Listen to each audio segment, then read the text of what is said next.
Yeah. I feel like there's a lot of misconceptions in politics and like dehumanizing of the people in politics. And that's like a broader issue that's been accelerated by social media. It's like the dehumanization of people just doing their jobs. It's like we say mean things and we like that you would never say in person, but if you're a journalist or you're trying to like paint a certain picture or you're an influencer where like you don't even have to act professional, you can just say whatever you want, ruin someone's reputation. So that's actually a really good point. Thank you for raising it about how the media portrays people. I can remember that several articles that were written by the media in this city, and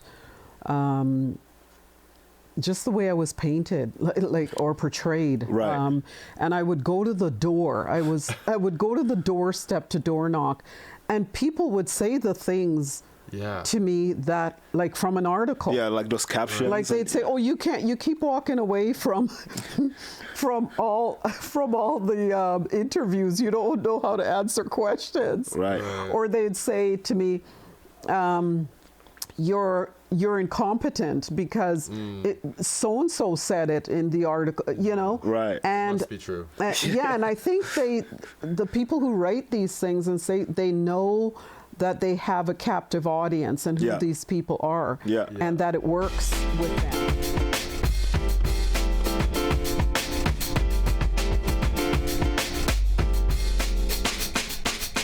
Welcome to Vybe Podcast Season 2, Vybe Fam. Thank you for tuning in. We have a guest with us today, if you'd like to introduce her. She's a mentor of mine, someone I've known for some time, and I'm really, really excited to have her on. Her name is Audrey, and I'll let her introduce herself.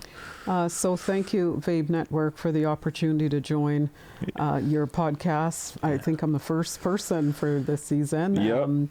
So I'm Audrey Gordon. I've known Olu for a long time.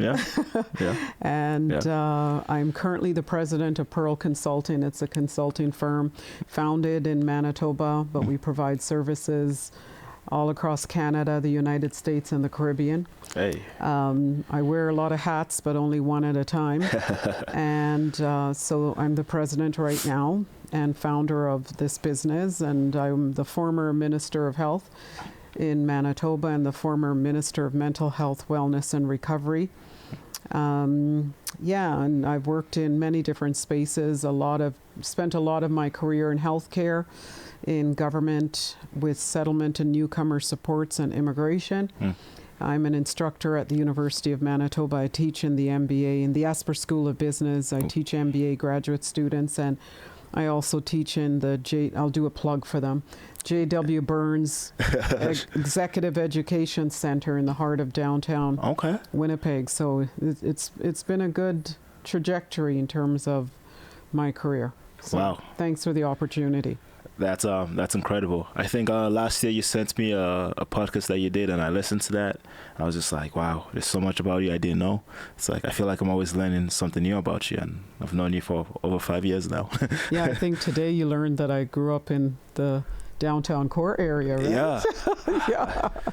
So, that's amazing. There's so much that we want to get into. There's so much we want to talk about. I'm not really sure where to start, but I guess maybe let's take it back a few years and start from the beginning. You're from Jamaica, yes? Yes, I was born in Jamaica. I've come from a large family. I have 5 brothers and 2 sisters, and my father and my mother decided to move our family here to Winnipeg when I was 5 years old. So I've been in Winnipeg, all of my life, really. And it's provided a lot of great opportunities. And that's what my parents were hoping for. So it's been good. This is the question I always get when I tell people I'm not from Winnipeg. They go, so why Winnipeg? And I was like, I didn't get a choice. Right? But that's really cool. What was it like growing up in Jamaica? I know you were only there for like 5 years, but any memories that stick out? Not a lot. In Jamaica, we start school. The only thing that really sticks out is school, because we start school much sooner. We start at 3. Wow. Like here, elementary school? Like yeah, like I don't know what it's called. Right. They call it basic school, I think. And then you go to primary school and high school. And I just know that even now, like the kids start at 3. Right. I think it's similar to Nigeria, because we have like a nursery school, that's what we call it, and we also start at 3. And it's over here, like you go to like daycare and like preschool. We don't have that. We just have nursery school and then straight to primary school. Right. Yeah. That's very interesting. So I'm assuming you still have family there. I don't. Oh, you don't? Okay, most people always say yes when I ask that question. Yeah, no, I don't. My family's all abroad. Wow. They're all in different parts of Canada. I have a sibling in BC, a sibling in Halifax. The rest of them are mostly in Ontario.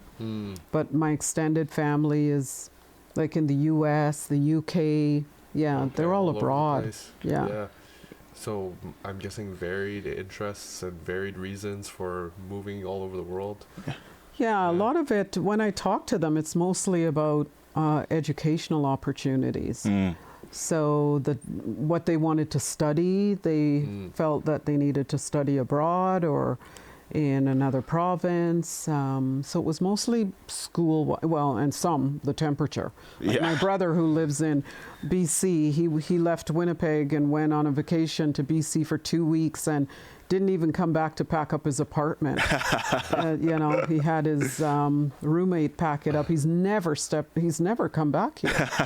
So, it's just... I can't blame him. It's really, really cold in Winnipeg. Yeah, it's cold. And like...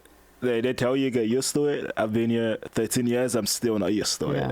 But the people have warm hearts, so it's good. This is true. Yeah, it is friendly Manitoba for sure. Yeah, the summers are nice, and summer is just around the corner. Yeah, but the winters, even for me, Canada all my life, born and raised, multi-generation, I'm still like, when it gets minus 35, I'm complaining. Yes. I'm complaining when it gets to minus 10. All right. So in your family, would you say, because you said your siblings moved for mostly like educational purposes, like would you say your family was more so like academics driven or more so like creative driven? Because Jamaicans, you're all known for your culture, your music, your food. Well, I think the primary driver for us moving here was my father wanted us to have really good academic opportunities and to really be able to use our academics in other pursuits. So there are really good schools in Jamaica, and my siblings that were older than me at the time, they were all in like private boarding schools or boys' schools, but it was all private schooling. But then I believe, from what I've learned from my father over time, is that he wanted to make sure that after they invested in our education, we could really use it for a lot of opportunities. And so they immigrated here, and it's worked for sure. Yeah. Yeah. Oh yeah. I mean, you've accomplished a lot of really cool things. Yeah, it's taken a lot of work. It's not easy. I can imagine. I think you got nominated for an award. You want to talk about that? Yeah. I'm not. I was saying to one of my family members, I said, I'm not an awards person, but I recognize that some people may be inspired by my journey. And so I'm one of those people. When I'm nominated, I'm always humbled and honored to be recognized, even as a nominee, and among very accomplished. This one, it's the Women of Influence. It's the RBC's Women of Influence award, and I've been nominated, and I will be in the category of ones to watch, and it is for my business, Perle Consulting. It's not for any of the prior work that I've done. Wow. Also, shout out National Women's Day. Yesterday. Which was the day before the recording of this podcast. Okay. Yeah. Yes. Yeah. IWD.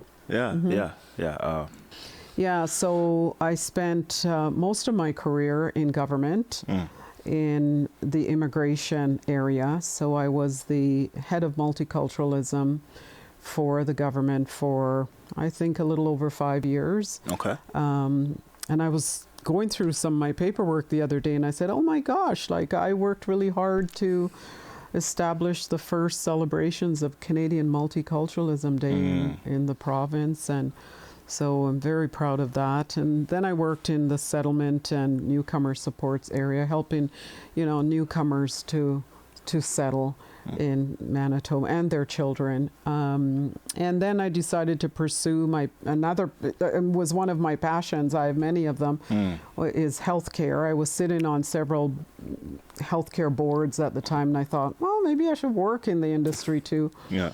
So I went over and worked with the Winnipeg Regional Health Authority for quite a long time, over 10 years, and really loved it.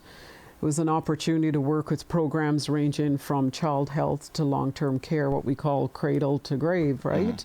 And I've been in every hospital, lots of personal care homes, on the front lines, so I know what it means to provide services at the front lines and in administration. And then at one point I said, boy, I complain a lot about how healthcare is run. And I said, I think I could do something about it. And I'm a policy geek. I absolutely love policy development, policy analysis. And I was a policy analyst for a while in government. And I said, I think I should run for political office. And my father was a political junkie, and we would talk politics all the time in the Caribbean and around the world. And I said I was going to run, and so I had the opportunity to do it, and I took the leap. It was great. Wow. I feel like you've accomplished so much in all the different phases of your life. Like, most times people just kind of look at just one thing, and that's kind of what they've based their whole life on. They just accomplish, 30 years in one career, or 30 years doing a specific thing. What was that like transitioning from working in healthcare to running for a political office? Guessing it was scary? I wouldn't say it was scary, because I had worked in the back rooms on campaigns quite a few times. Okay. So, and I had door knocked for candidates, folded pamphlets, listened to them talk strategy, listened to the party talk their platform. So it wasn't scary. But boy, did it become real fast. It's one thing if you're in the back room or you go up and knock and introduce another candidate. Now you're the candidate. Yeah. And you're selling yourself on the doorstep and selling your party's vision for the province. And you're in the hot seat. Yeah. And you're on panels and you have to explain your position on things. So it was very different, but I feel, looking back, that I was well prepared. I had, by the time I ran my first election, I had already completed my MBA. I had an undergraduate degree. I had a certificate in change management and counseling. I'd done a lot of grassroots community work. You cannot work in settlement and newcomer supports without being a grassroots person. Right. And someone who wants to build capacity in communities and just help them be better. So I was accustomed to being around people from different backgrounds, races, identities. So it wasn't frightening to me at all. It was brutally tough. I have a lot of energy, but I'll tell you, when we were door knocking in the middle of winter, and we'd have strobe lights on the top of our heads because it gets dark at around 3 o'clock. Well, we'd start door knocking at 4. And it's dark here. And I remember at one point door knocking, my feet were so frozen when I got into the van. I could not pull my boots off. I just told everybody, don't touch my feet. So that, I have a new respect for candidates and the work that they put into getting elected. It's hard. It's unless you're a household name, right, and someone can just hand out pamphlets for you, you have to door knock, and it's a lot of hard work. That's just a physical aspect that you pointed out, but I can imagine there's like just a ton of admin and emails and outreach and all sorts of juggling act going on. Yeah, and you've got to fundraise because someone's got to pay for you, and it's you have to fundraise the money to pay for your campaign, pay for your campaign office, staff, promotional materials. And it's mentally draining because you're arriving on someone's doorstep. You're doing a cold call. They might like you, they might not like you. And they're not afraid. One of the things that I find interesting about people is that they might be afraid to talk about religion or their faith or something. They're not afraid to talk about politics. I know this is going. Yeah, and so it's a tough role. It really is. People love to get upset about politics. That's what I find. And like and the period where you were in where you were in office was during like the pandemic period. Yeah, so had lunch with someone today, and I was telling them a little bit of that story because and he didn't even realize the time frame that I was in office, but I ran for election twice. In 2016, I lost. I came back in 2019, and I won in Southdale. And I was sworn into office in September of 2019. And the COVID pandemic was declared in March of 2020. My entire term was the pandemic. I became a cabinet minister in January of 2021. And the Minister of Mental Health, Wellness and Recovery. And in August of the same year, the Premier appointed me Health Minister. So I carried both portfolios for like months. And it was during what we call the fourth wave of the pandemic, the Omicron variant. And I was on the hot seat. We were just rolling out vaccines, restrictions, all these mandates that were all across the country, really, but most people only think about what was happening here and for them.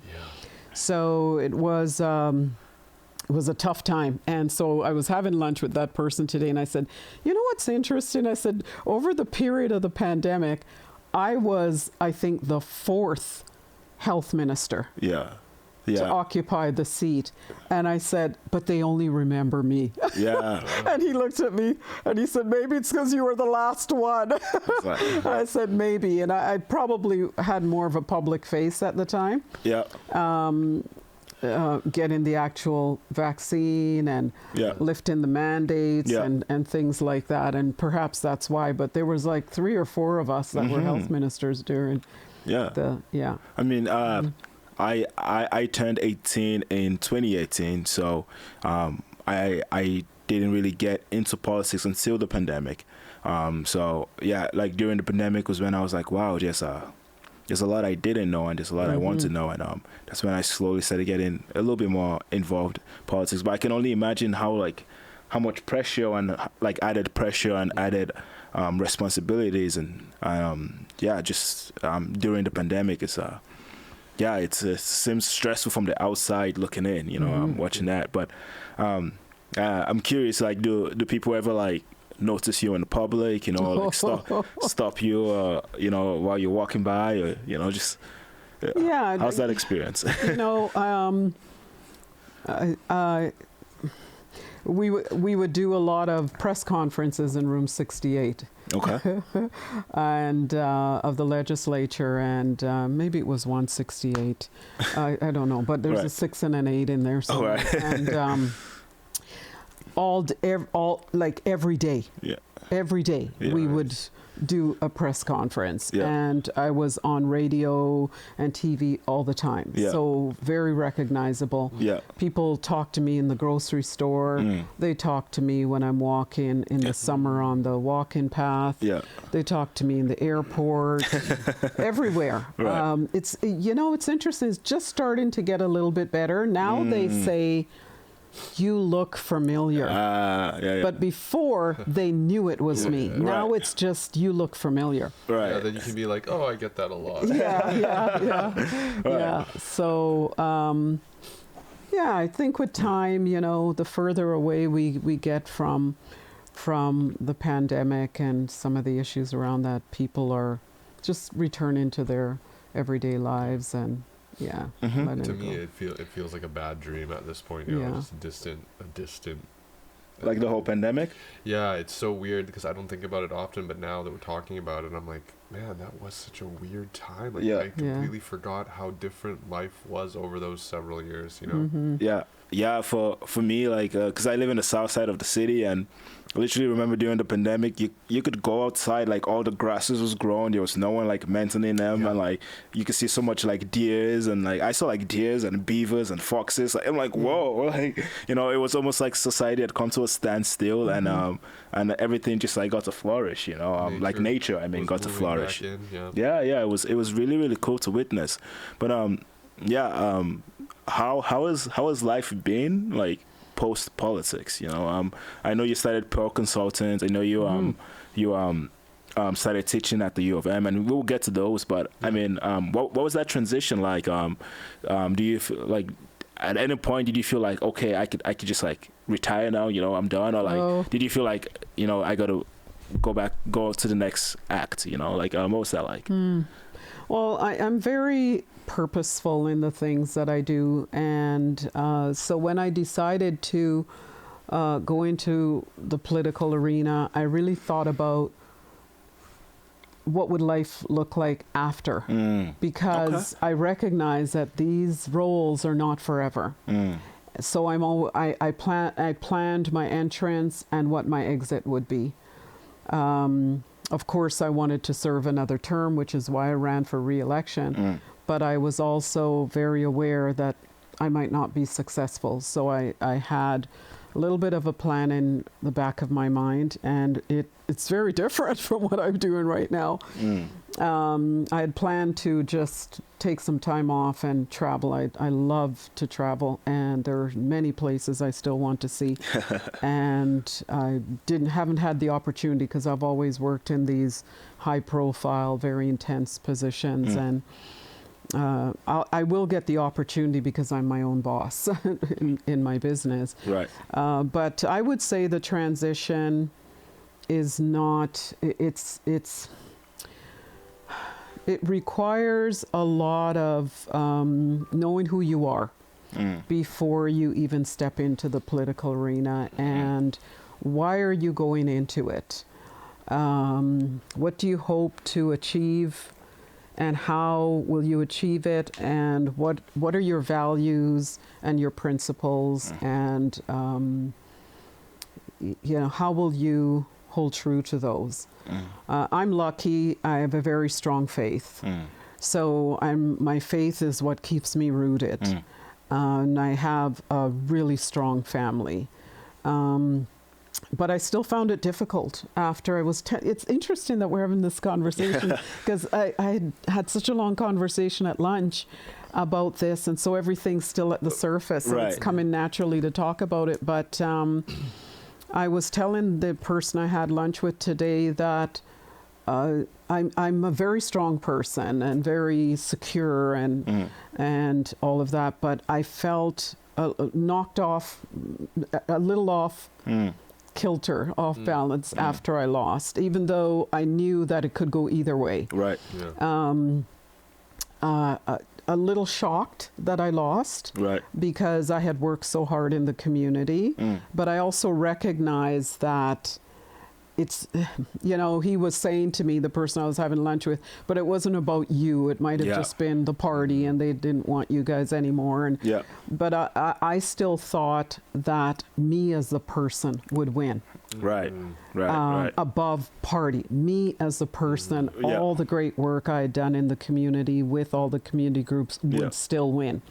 And when I didn't, it impacted me deeply. Because it caused me to question, was almost like, did I not do enough?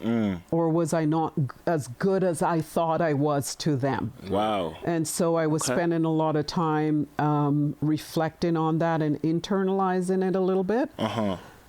So it threw me off kilter for a while. And as I started to work through some of that, I said, you know what? Politics is a blood sport. It is. And you win some, you lose some. There's just no explaining it, and you just move on. So the transition initially was a little tough because when I went into politics, I wasn't really an out there person. Okay. Like I did a lot of work, helped communities, but I wasn't a public face. You know, some people are a public face, so the minute they run, they get elected because everybody just knows their name. Yes. I wasn't like that. But I believe I won because people know that I work hard and can get things done. And so I decided that one of the things I was very clear about was I wasn't going to do it again. For a number of different reasons. I wasn't going to do it again, but I was glad I did it because I'm someone who, when I set my mind on something, I really want to do it. Yeah. And I'm so glad I did it because I wouldn't want to get to the end of my life journey and say, wow, I really wanted to do politics and I didn't do it. Yeah. Now I say, I wanted to do it and I did it and it's done. Yeah. So the transition for me was I really had to work on myself and say, draw the line in the sand. You did it. It's over. Yeah. Move on. And I was able to do it because I had a strong career before I went in. I have a great family. I was financially stable. But not everyone is that lucky. Right. Some people have young families or they need to continue working. And one of the things that trouble me a lot about politics is it's so difficult after you've walked away to just reinvent yourself. For people to see you outside of your political role, to just see you based on your skills and experience and what you can offer. And that these positions should not be positions people fear going into because of how they'll be treated when they're done. Right. And sadly, that's the case. You just have so much difficulty finding a job, so much difficulty getting board appointments, so much difficulty even in the consulting realm getting contracts. Right. Because no one thinks about the good that you can do or that you have done. Right. And so that made me a little angry because I thought, man, look how hard I worked over the years, all the great things that I've done, and all of it in 4 years has just vanished. Right. So I felt like I was having to, you know, when you're just starting out your career as a young person. But and that's what I think we need to work on at the political realm somehow, is that it's messy. People should be able to pick up the pieces of their life and move on. And it's just too difficult after you've been in politics. It's really hard. Right. Like there's a few things you said there that I just wanted to acknowledge. You know, first you said, you know, the feeling of like self-doubt and, you know, wondering whether you've done enough, you know.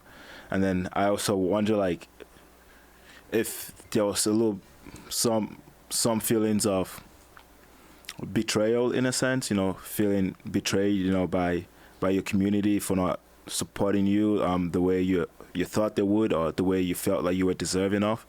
And then the last point there you touched on, it's like reinventing yourself after politics. I feel like, you know, a lot of people when they see politicians, they only see them as politicians and not anything else. And we never really think about that, like what happens to politicians after they leave office, right? Like they just kind of go like out of mind, out of sight, right? And we don't really think about, you know, what your livelihood is like after that. No, I think that's a very poignant point.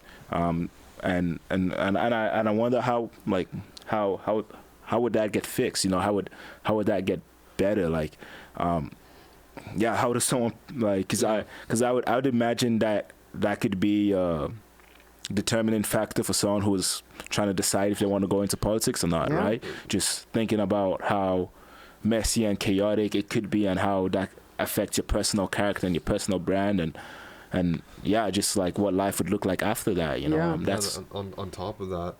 I feel like there's a lot of misconceptions in politics and like dehumanizing of the people in politics. And that's like a broader issue that's been accelerated by social media. It's like the dehumanization of people just doing their jobs. It's like we say mean things and we like that you would never say in person, but if you're a journalist or you're trying to like paint a certain picture or you're an influencer where like you don't even have to act professional, you can just say whatever you want, ruin someone's reputation. So that's actually a really good point. Thank you for raising it about how the media portrays people. I can remember that several articles that were written by the media in this city, and just the way I was painted, like or portrayed. And I would go to the door. I would go to the doorstep to door knock, and people would say the things to me that, like, from an article. Like those captions. Like they'd say, "Oh, you keep walking away from all the interviews. You don't know how to answer questions." Or they'd say to me, you're incompetent because so and so said it in the article, you know. And must be true. And I think the people who write these things and say they know that they have a captive audience and who these people are, and that it works with them. I think it's really slimy. I'm just gonna say. And I think about, like, there was a few times there were some awful ones, and my chief of staff or someone from my office would call into the newspaper and they would say, "Oh, it's an opinion piece. Like, we can't do anything. It's an opinion piece." And it's just, it's really sad. And then we'd have days like anti-bullying day. We tell the kids in school don't, and it happens by the media and by so many, all the like I went back, for all the caricatures that were drawn of me during my time in office, I saved them all. And I saved them all. And I went back and I was showing a friend actually who lives in the US because she was talking about Kamala Harris and some of the caricatures that were drawn of her. And I just remembered them while we were talking. She was absolutely shocked of the ones that were drawn of me. And I said, and these appeared like, I don't think there was a week that went by that there wasn't a new one. And I was either, I had aviator glasses, like, because I had glasses that were a little raised on the, and they said, you know, they were my aviator glasses. And at one point I had a cape and I was sitting at a lemonade stand, and it just went on and on and on. And I thought, is this not a form of bullying? And since I left office, I've not seen one of those drawn of anybody. And so it's things like this that is, like, when I think about, it's so sad because the story I heard of the 11-year-old girl that killed herself recently because she was being bullied. And I think about, rest in peace. You know, do they ever think about the damage that they're even doing to adults? Like, I'm lucky that I have really good coping skills and I'm tethered to my faith, and but it's so hurtful, you know, and that's, you know, it's like the person I was talking to at lunch today, we were saying, who would want to go into this? And we need good people. We definitely need good people in politics. That's something that I've thought about a lot too. It's like, you need good people in politics, but nobody wants to go into politics because it's a battlefield. So it's like, it's a self-fulfilling prophecy. Like, how do you, like, You have to change the system from the inside out, but to get in the system, you have to, get punched by 50 people along the way. Yeah. And I don't mind that it's a battlefield. Battle me on policy. Battle me on results. Right. But don't seek to battle me on misinformation. Yeah. Right. And destroying my character. Yeah. But let's talk policy. Right. And let's talk numbers. And they don't want that. No. And that's what's sad about it, because people like me walk away entirely. Like I'm not connected to any party, or because we've just been but yet it's something I'm glad I did. Right. I don't regret having done it. I think I was appointed for such a time as that. Were we perfect? No. Did we make mistakes? Yes. Did we do a lot of good things? Absolutely. I've got pages and pages of accomplishments in healthcare that occurred during that period that have been completely downplayed. Yeah. Some of our projects are coming online now that we funded. St. Boniface Hospital Emergency Department. I have the list. Yeah. And I'm glad they've continued and they've fulfilled them. But I think something needs to really be done about how politicians are treated. And just to your point, one of the things that I think needs to be done, and Doug Ford has done it, is he has now made it legislated this, that anyone who served as a minister in his government will maintain the title of honorable their entire life. And I think that begins to elevate the position to have more respect. So if you at any time in the Ontario legislature were a minister, you're honorable forever. And I would really, I have a few things I want to chase, but that might be one of them in terms of bringing this problem to the forefront, is that let's show these people more respect. And that is one way.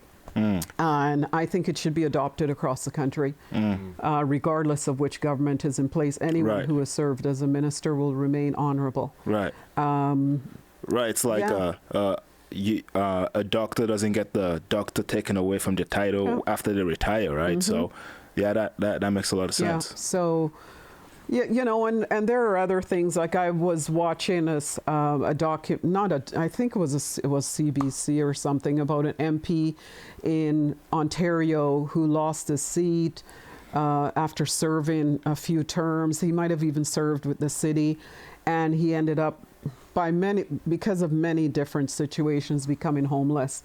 Wow. And the legislature found out he was in a shelter, and they did a campaign to raise money to get him out of the shelter. And I thought, we should all across Canada be so ashamed of that. Yeah.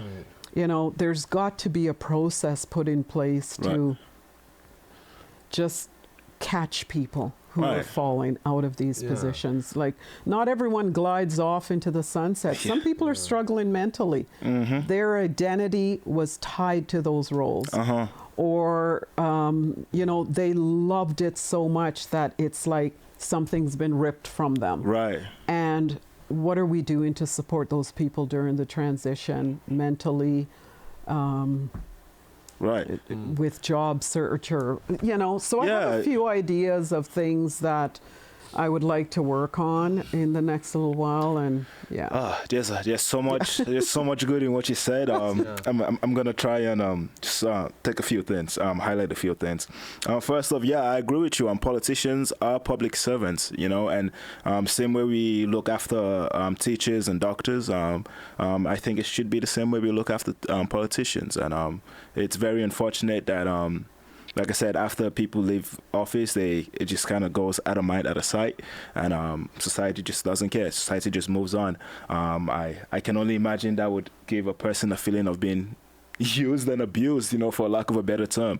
And another thing I wanted to point out was, there's the whole idea of deserving, of who's deserving of certain things, right? And we see kids as deserving of like being looked afterwards and being taken care of, right? And so when you brought up the tragic loss of the 11-year-old, I think we don't hold adults in that same light of like, this is when people smear their name or like diminish their character or attack their personality, whatever it is, right?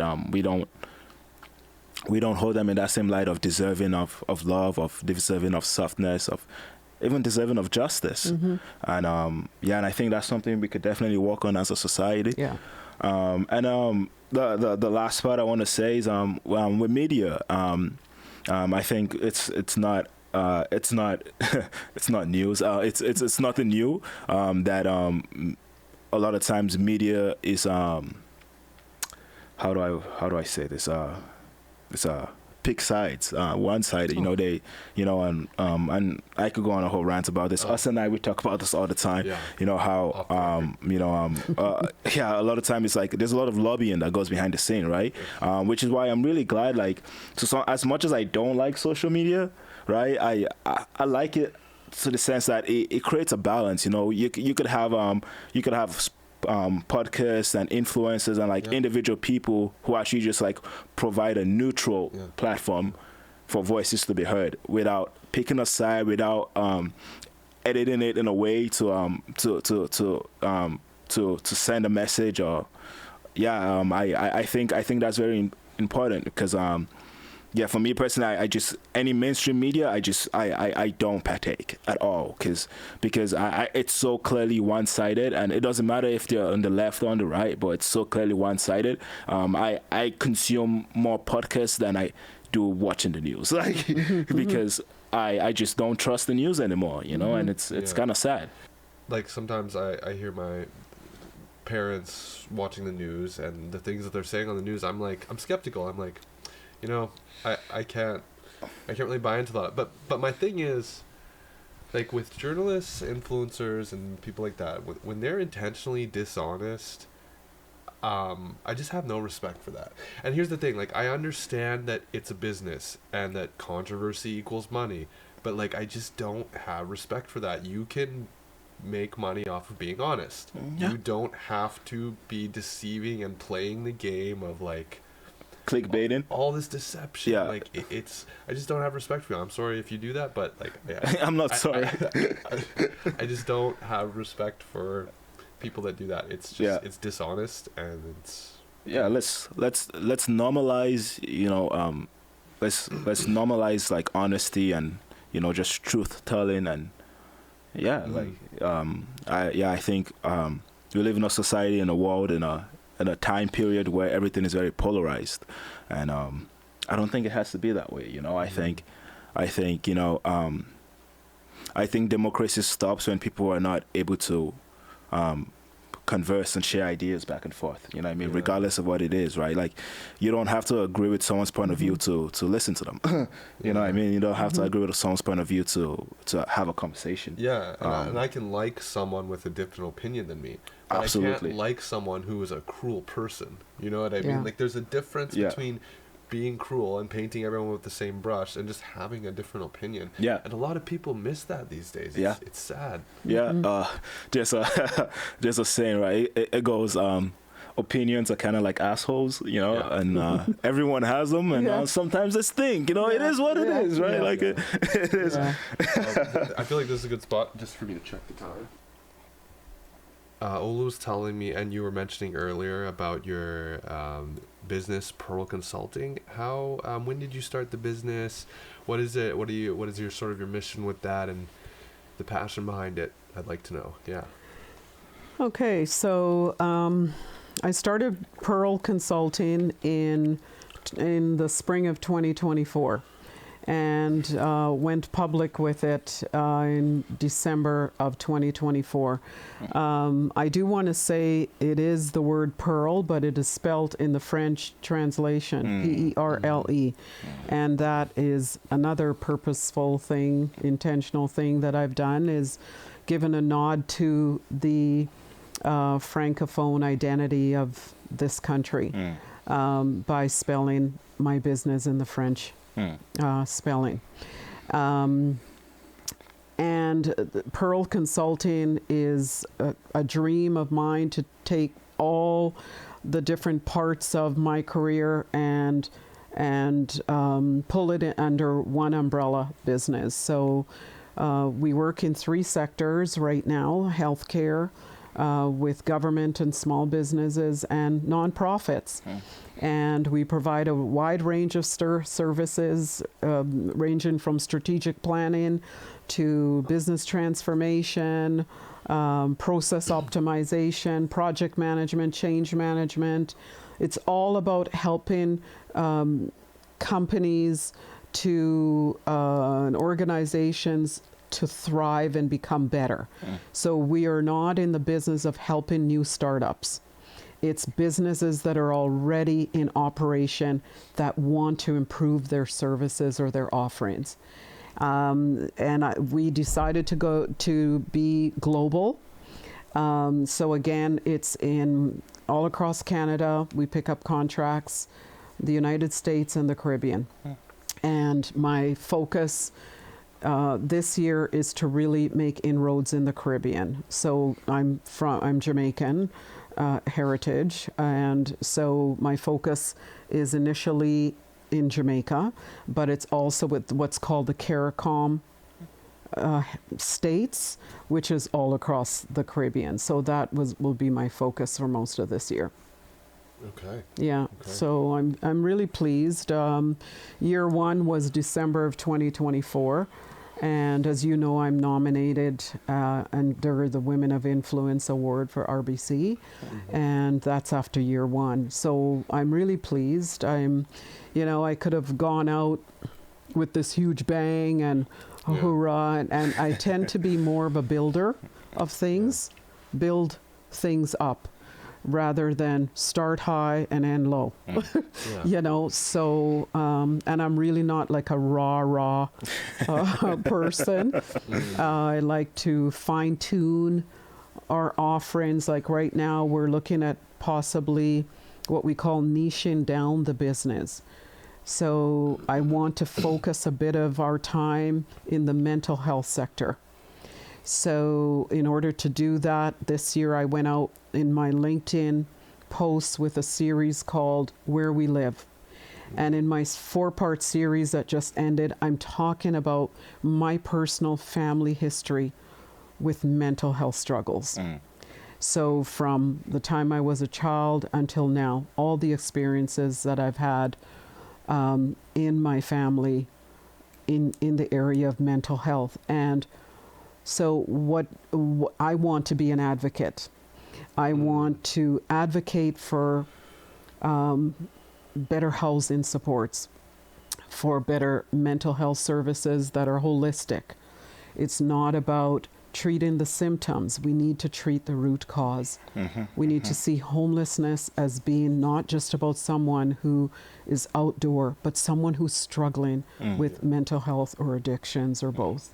Yeah. And so my series, 4-part series, was about sharing personal family stories while protecting the identity of the individuals. I've shared very openly and honestly about some experiences, and I'm going to continue for as long as I can to talk about what governments need to do, what provinces need to do, cities, the federal government, to address these issues. I'm not the only one. There are a lot of organizations, but I am now coming alongside those organizations to say, how can I help? And what can we do together? Because we're stronger together. And so it's been really good so far. I'm getting a lot of really positive feedback about my series, and I'm going to continue to talk about this this area for a while. That's really beautiful. I'm just gonna jump in. I've actually been following that series a little bit on LinkedIn. It's been nice to see it develop. I think it's very important, and I think it's highly valuable when someone of your position and stature provides a platform to speak about these things, right? Because and this is going to go back to the other side of social media. Like I love social media, but there's the other side of it that I don't love so much, where it's that all you see constantly on social media is people only posting the positives and the highlights of their lives, and it creates this misconception that everything is always all good, and that's not life, right? Life is full of highs and lows, and emotions are a roller coaster, and and I think that's really important to share, because it helps other people feel seen, feel heard, and feel not so alone, like there's other people who are going through this, and perhaps it gives strength, to carry on, to keep pushing, and to just know that it's normal in a sense, and I also love when you touched about homelessness. This is something I'm actually very passionate about personally, and I do a lot of work in the community. Right now, I'm about to start working with Manitoba Nonprofit Housing Association, and I'm an advocate for social housing. I think not only does social housing help people who can't afford it, but it also creates competition in the market, right? And which in the long run it reduces like rent increases, for example, and mortgage prices and things like that, right? But I think it's very important to highlight that homelessness isn't just about a lot of times people kind of just have this preconception that it's about just people who are dealing with addictions or dealing with homelessness. I don't think it's a singular issue. It's a bunch of issues combined. I mean, sometimes it's a lack of opportunities. Sometimes a lack of resources. Sometimes it's generational. And there's a lot of things that go into play there, and I think that's very important to highlight. So thank you for all the amazing work you do. That's amazing. Thank you. Yeah. That I like a lot of what you had mentioned, particularly the mental health aspect, because mental health issues have affected my family in a number of ways, myself. I don't do much work in the community for that, although I do a bit. I try to attend the annual Street Lengths Walk, coldest night of the year, where we raise awareness for stuff like that.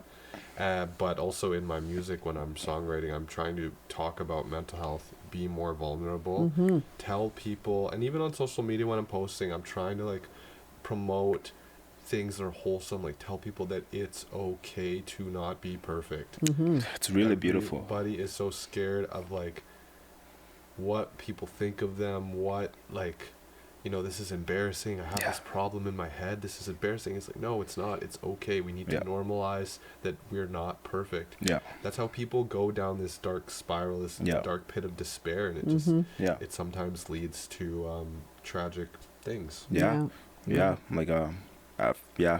I've lost people to suicide, and I've had friends who ended up in hospitals, and it's and it's a little bit as well of what you were saying earlier about when you're in the political arena, you become dehumanized. You get dehumanized. And it's humanizing me as an individual as well, and helping people to recognize that. I mean, when I leading into my series, I wrote an article to introduce it, and in the article was, you see people's faces, you don't see their hearts or some of the things that they're experiencing. So this person goes into the political arena and they're your target for 4 years, but behind the scenes their heart is dealing with so many things. And so in all of the episodes, the series that I wrote during my entire time in politics, I was dealing with those issues that I shared. Right.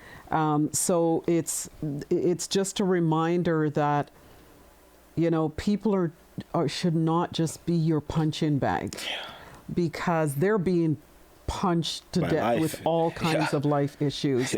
So just consider that when you're writing your article or drawing your caricature of them or putting them down with a statement that is complete misinformation or is not factual, that, you know, people are dealing with a lot of things.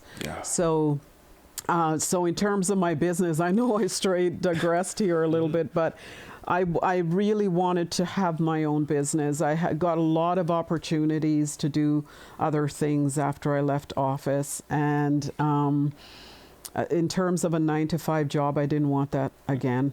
I wanted to be able to accept contracts that aligned with my values and my principles and say no to those that I didn't want to do. And I wanted to be able to do what I'm doing now with my business, refocus it at different times to deal with certain issues, talk to new people, and it's doing that. It's really allowing for that. So I feel really great about having my business. I really do. I'm really proud of myself because it's not an easy road starting something right from scratch. Oh, we can relate. Yeah. We are a year later, and it's just been such a rocky road. Yeah, high highs and low lows. Yeah, definitely. Yeah. You had more questions? Do we want to talk about your experiences as a professor a bit? Oh, as an instructor. Sure. So did you ever see yourself doing something like that? You know what? I want to tie in my work at the university with my transition out of politics. At the end, because I wasn't sure. Like my business, I was working on my business and getting it off the ground, but I still felt I needed an outlet. And I have an MBA from the Asper School of Business, and I remember when I went into the MBA, I didn't think I was smart, didn't think I would ever be able to do it, and the school and all my learnings there and the professors and the staff really shaped me into who I became. Like one of my profs said to me, no matter how hard it is, do not leave the program, and we'll get you through. And then I started having different successes when I was in the program, like winning competition and stuff like that, and my confidence was built. And so my return to the Asper School of Business as an instructor reminds me very much of Cheers. I sometimes sing the song from that sitcom Cheers. Sometimes you want to go where everybody knows your name and they're all so glad you came. And that's how I feel going back to Asper School is everyone knows me. They know my name. They know I'm a good person. They know I have skills and abilities. And they know that I'm not the person that was portrayed in politics, and they have welcomed me like with huge open arms. I have to really applaud Bruno Sylvester, the dean of the school. He has been just an amazing individual. And just all the instructors and profs and staff have been really great in terms of offering opportunities for me to teach in the school, teach in the different programs, and so respectful. So I feel like I went back to where it all started.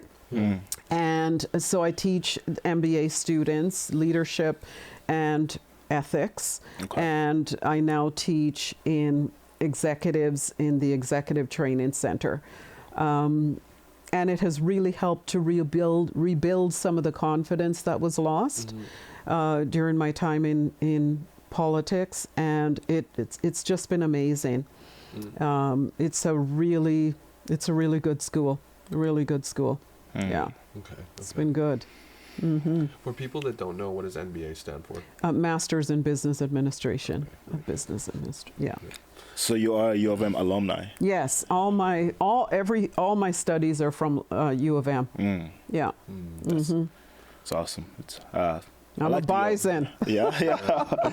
I went from being a Trojan to Vincent Massey to a bison. So you went to Vincent Massey? Yeah. No way. Yeah. So, I'm a bison for sure, and I'm a strong alumni. Like I really love the school. Yeah, I love the university, and sometimes when people ask me about what I'm doing now, I say, I wish I had discovered this sooner because it feels so darn good. Like it just feels really good. It feels right. Yeah. Yeah, I'm at the right place for sure. I love it. It's really beautiful. After like 4 years of intense politics, I must have felt like a good change of pace, very, like you said, welcoming and very wholesome, healing. Yeah. I'm going to just bring in my faith a little bit here, but someone asked me how it was going, and I said, you know what, being back at the university feels like God reached down from heaven and hugged me. Amen. That's how warm it has been and how good it has felt to be back there. It's good. It's good. It's really good. That's beautiful. Yeah. We're just reaching towards the end here, but before we slowly wrap up, let's talk about your travels, and then let's talk about let's do some rapid fire to end it. We have some rapid fire questions for you at the end. Yeah. So just a few. I love to travel. I've been to China, I've been to India. I travel. I've done all the Caribbean islands. Wow. I really want to go to Europe. I haven't. I've only, en route to somewhere else. Right. I want to complete all the 7 modern wonders of the world. The next one I'd like to do is Christ the Redeemer in Brazil. Rio. Yeah, so I want to travel, and running my own business allows me the flexibility to do that. Right. Okay. So you have some staff that can take care of things. Oh yeah, for you? yeah. Okay. That's what we need. Yes. Yeah. That's exactly what we need. We're just small fries right now. Yeah. I have not been anywhere. Like I've been to Cuba a couple times. I've been to Mexico a couple times. But I want to see the world. I decided this last year, and so I started building a travel portfolio, planning portfolio to plan all the places I want to go. Yeah. And that I'm a huge nature buff. I love hiking in Western Canada. So the 2 things that excite me the most are the landscapes, and probably the second thing would be the food. Yeah. Oh, okay. I eat a lot of culturally diverse foods. Okay. And I love Indian food. I love all sorts of different Asian fusions. That's one of the things we bond over. Yeah. Food. Yeah. We love food. I love spicy food. And whenever I go to like a more cultural restaurant, they always assume that I can't handle the stuff. Yeah. Give me the hottest thing you have. I'm not even gonna bat an eye. It's one of my pride and joy. Yeah. And like sometimes we'll be at a restaurant and like they'll give him something and it's like, this is not spicy, and like, oh, you want more spicy. Yeah. It's like, they're always so surprised. But it's no, it's amazing. I want to travel a lot too. I have not been to enough places. I've been to places in Canada, but that's about it. But to be honest, like I'm 25. I've been in school like my whole life. Yeah, so you're still getting your foundation. Yeah, I haven't had much time to travel. I'm excited because I'm gonna get to go to England. I think by January, and I'm looking forward to that because I'm gonna take the opportunity to explore the country and just explore like the whole like UK, Yes, France, absolutely. Italy. Oh, for sure.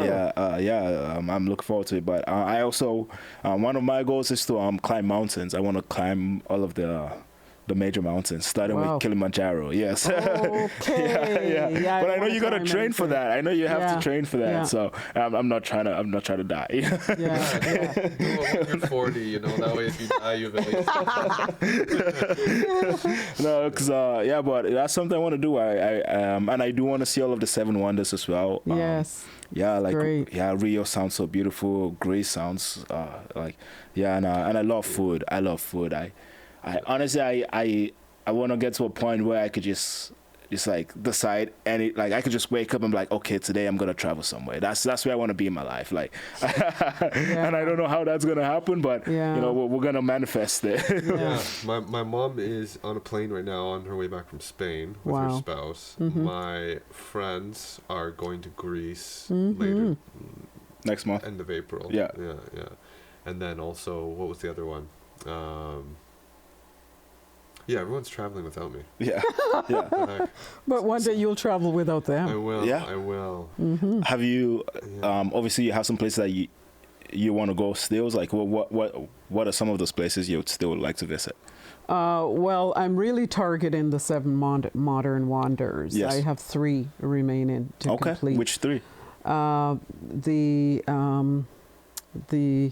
Christ the Redeemer. Yeah, Rio. Yeah. And the falls in Peru. Okay. Wow. And I don't remember what the third one is, but I have 3 remaining. I've done pretty good. Is Petra one of them? No. In Jordan? No, I'm thinking of something else.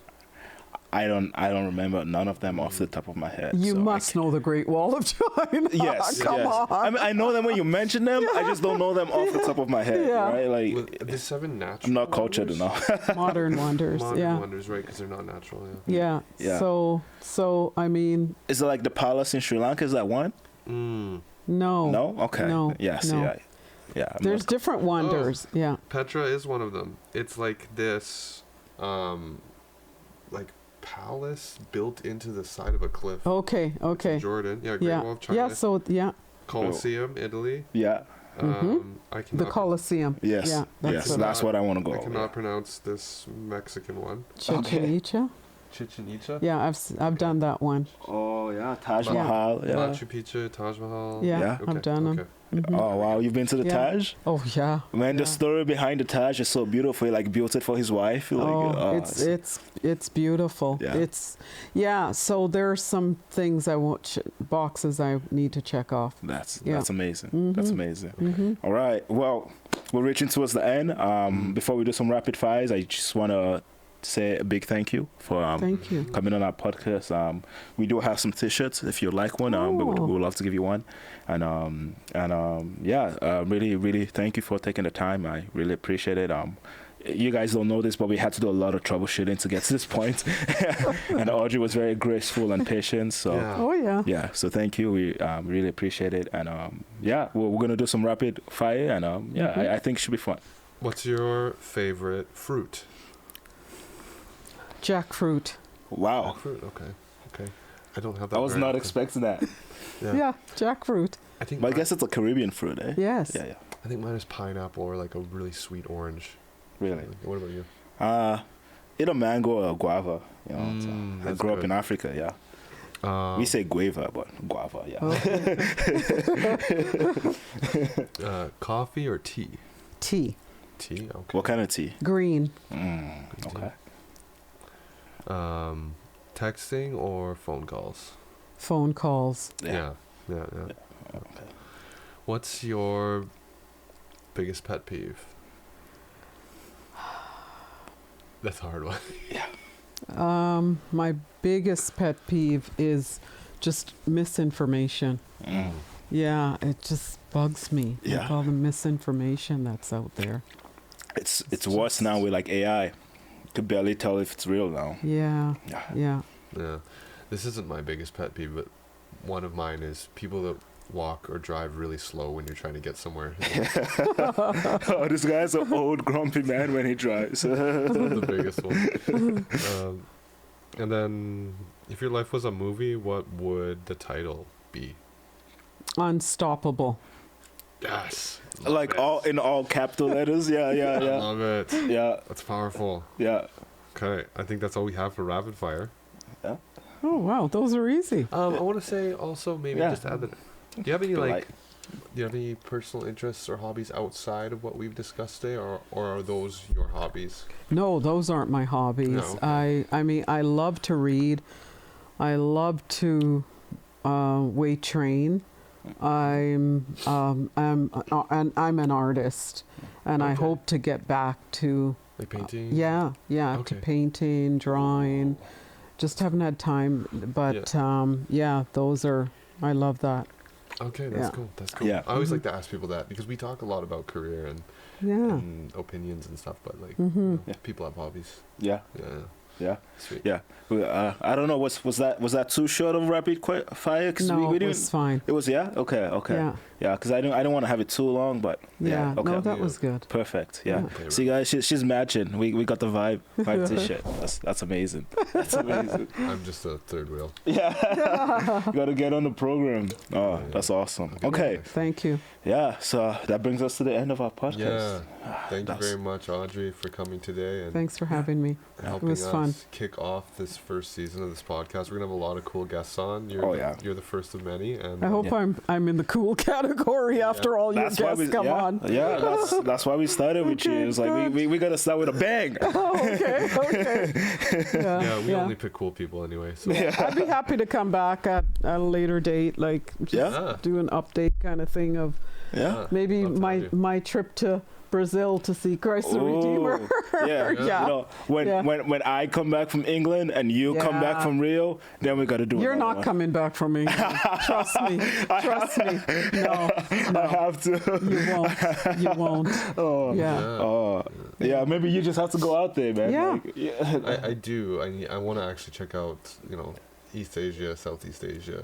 Yeah, that is not England. No, I'm saying when you said out there, I thought you meant overseas. No, fair. England, Europe is more expensive for a noob traveler. It's very. I want to start with the less expensive travel experiences. Learn about those cultures. Learn how to be self-sufficient while traveling solo, right? Because I have nothing tying me down, so I have the advantage of being able to to go do that and whenever.